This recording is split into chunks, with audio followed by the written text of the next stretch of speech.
mi paro machalani moko kawuono en gino miwacho na kwago konde ma piny Kenya kaluwe wacho ni normal sintiere to normal sino kirangi winjo gimo timore kaunti ma Homa Bay. Normal sita nyalo wacho mana ni pod tie gi sani to ni kaka neno mbui aneno ka almost kamora mora sani ng'anyo no sibede aneno Nyahururu kocha ka ng'anyo lich aneno ka Kawangware ka osechak wang' nyaka tie gi heche ka askari west baneno ka ji osedhi ndara koro chal mar Kenya tok ber kawuono nikech dhano kata madhi tich kawuono kodhi tich ji mang'eny odong' e udi to mano tiende ni economy uchumi wa mar Kenya kawuono chal ka gima dwa gore piny. Gimomiyo gini obedo matek momiyo dhano nyalo bedo ni giwang' makoro ji owuok dhi ndara jo matatu to gi jogo matiyo gi geche e wach bech mafuta adier Cleophas mafuta ema chalo gima ran economy nikech onge sector mar economy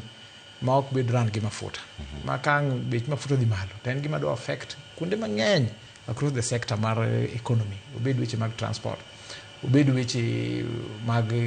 kata mana stima ma ji tiyo godo obed weche koro kata kaka bech gik moko nikech bech gik moko ng'at chako ng'iewo mafuta mang'eny mo transport go gik moko kogolo gige Nairobi otero kata Kisumu golo gige Nairobi otero kata Mombasa kamano bei mo chulo mar mafuta cha odwaro ni oketo ne jang'iepo mang'iewo bidhaa machal kamano koro bech gik moko dhi malo koro magi momiyo ja Kenya winjo matek kendo gini neno ka bet koro chendo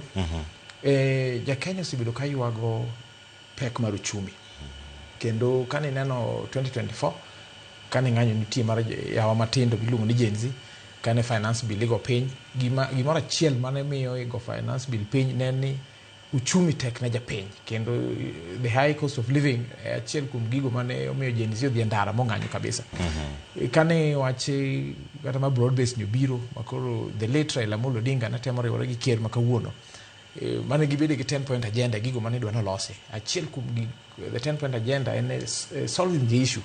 mar the high cost of living kuro high cost of living ni mafuta ni kele kuro ochalo gima osebedo ka nyaka kuro higni ariyo nikech nyaka ne wach 10 point agenda monego bed ni cost of living bedo reduced to kuro higni ariyo bang'e to ineno ka cost of living no medo mana dhi mbele nyaka chand chunje Kenya kuro ng'anyo machal kama en gima sirikal ok onego bed ni kawo lightly en gima sirikal onego kawo very keenly mondo ng'iyane mai kuma koro sirikal wuoke kelo subsidy moko miwacho ni koro gidwa shelve uchumi ne jopiny mondo gimo bed nigi mayot mondo bed nigi manyo ka gitimo fuel ni mar kata king'iyo e alwora wa kech sembi pimo gi nyamin